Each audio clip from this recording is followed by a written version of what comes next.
So today we're going to be looking at language variations with regards to relationship terms, and we'll be looking at these in English, in French, Hungarian, and Malay.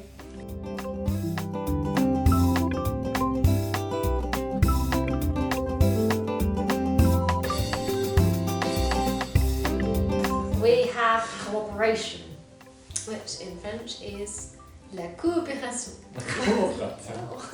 in Hungarian we say együttműködés, which means együtt is like together, and működés is like működik is like it works.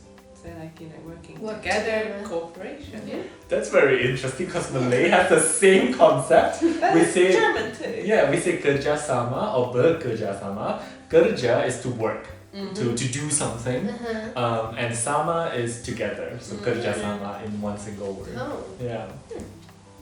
Next we have reputation, and in French it is la réputation. Very different. So I thought about this, and I don't know. It's I don't know if I would use it often in Hungarian. So it would be like hírnév, which can also mean fame, like fame of an actor or a singer. But it can also mean that your reputation precedes you. That like I've heard about you before actually knowing you. But I don't think I would use this very commonly. We would use a different phrase that's not a noun. Like hírement, which means that the news of this person traveled. Okay. Oh. That's very poetic. Yes. Your news travels. Yes, the news travels fast or something like that. Interesting. So I think this is the first word we had that is the same in Malay.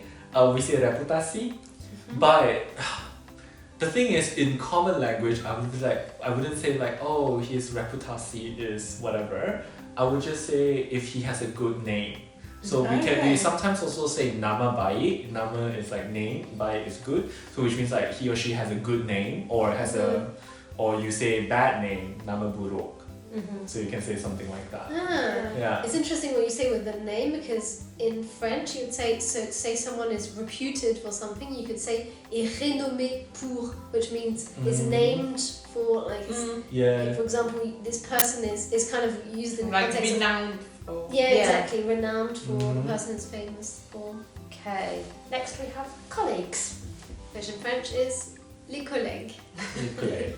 Well, in Hungarian we can say kolléga, which I would, but you can also say munkatárs, which means like munka is like the work that you get paid for. Társ is a companion. That's very cute. I like that. Interesting. Quite funny. Yeah. So colleague in Malay is the translation from work buddy. We say rakan sekerja, which is basically comrades, sort of, in the same work or same workplace or doing the same work. Can you say the word again? Rakan sekerja is 2 words actually. And last but not least, we have lover, which in French is un amoureux ou une amoureuse. In Hungarian we say szerető, which is weird because it's the same word as you have for a loving someone. So like if you want to say like a loving father, szerető apa. That could go very wrong. As a lover. Oh. Your lover father. That puts a lot of meaning into daddy. This was a bad example, I'm sorry. But it is the same word. Like loving and a lover is the same. Interesting. Word. In Malay, it's odd. We say kekasih, and you will realize that the word cinta for love is not there. I don't know why. I did a little bit of digging for this one. Kasih is another word that has a subtle meaning of love. So you can use it as an active verb to mean like I appreciate the appreciate the higher level. You can say mengasihi. So it's a change from kasih. But kasih actually means to give, meaning you're giving like a feeling, sort of like this good, lovable feeling to someone. Okay. Yeah. So que kase makes it a person, and this is gender neutral, so it's like lover, or like boyfriend, girlfriend. You can also say que kase. Maybe I can add something because I've just realised what you said is in French. So we have un amoureux, une amoureuse, which means someone you're in love with. But you could also say un amant, which again indicates that there's a romantic relationship, but you're not married. And it can also be someone you're referring to when you're cheating on your like a mistress. Yeah, mistress. So it's un amant, but actually to say someone who is loving, like it could also be a loving father, would be aimant. So you just drop one letter, and otherwise it's the same word. And I think that's the reason I assume that originally it all comes from aimer, so it has the I originally in it, and I guess they dropped the I to distinguish between those two words. Interesting. But otherwise it is the same word. I'm pretty sure distinction is important in this case. Hold on, like lover, did you mean like cheating with, or like just someone you're in love with? Someone you're in love So with. it can be. Then I used the wrong word. What? Because I thought that like lover is someone on the side. Then I used the wrong word. It could be, but it could be Another. actually. It doesn't have to be someone you're cheating with. Oh, then I used the wrong word. But seretu is It's like a more like a mistress. partner. Yeah. Like a lover is a partner. Like it's another way, like Okay, saying then I like used the wrong partner. word. But it could be if you say I have a lover, and in that case you have. I have a lover and a wife. It could be that you. Yeah. But this is interesting. Okay, so lover as in a mistress or someone that you have on the side is a seretu, but like Someone partner, you're in love like with, your a partner. love or your partner. I don't think we have like a neutral term for that. What do you- Par, like a paron, which means like sort of my other half, or like my mate. Because there's a lot of different terms for it, like for There partner, is for yes. significant different other, ones. lover, blah blah. Like it depends on who you're talking Maybe to. say Like you you wouldn't say this is my lover to your parents. Yeah. Boyfriend, girlfriend, you could say that as well. But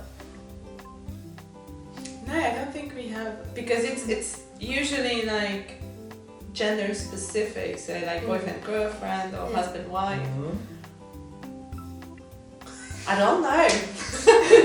If you know, then comment. You know. This really threw me off because I thought lover was just like had to be a mistress. But that is interesting. That was not what I was thinking. That's not what I was when thinking put it either. in. I mean, I realise that in French it's the same word that you can use regardless of whether it's someone. Like you could, like I don't know if you'd say lover for like someone who's on the side, like. Well, like you my can. You their can. mother, You yeah. can, but like It's not as specific. because it's not specific to Yeah. say that it is someone on the if side. you were to introduce like, oh, this is my lover, no one's gonna think, oh, that must be your side chick. Yes, You yes. know No, what I mean? meant more like in a film or in a book. And yeah, And then they saw their lover across the street, or I don't know. I understand what you mean. Yeah. I But think still, I wouldn't. If that wasn't a book, I wouldn't think, oh, that means someone on the side. Okay. unless it's explicitly Unless it's stated explicit, here yeah, that yeah. they have a partner. I would, I think kakase can be used for both actually. But that's really food for thought. And we'll leave you with that.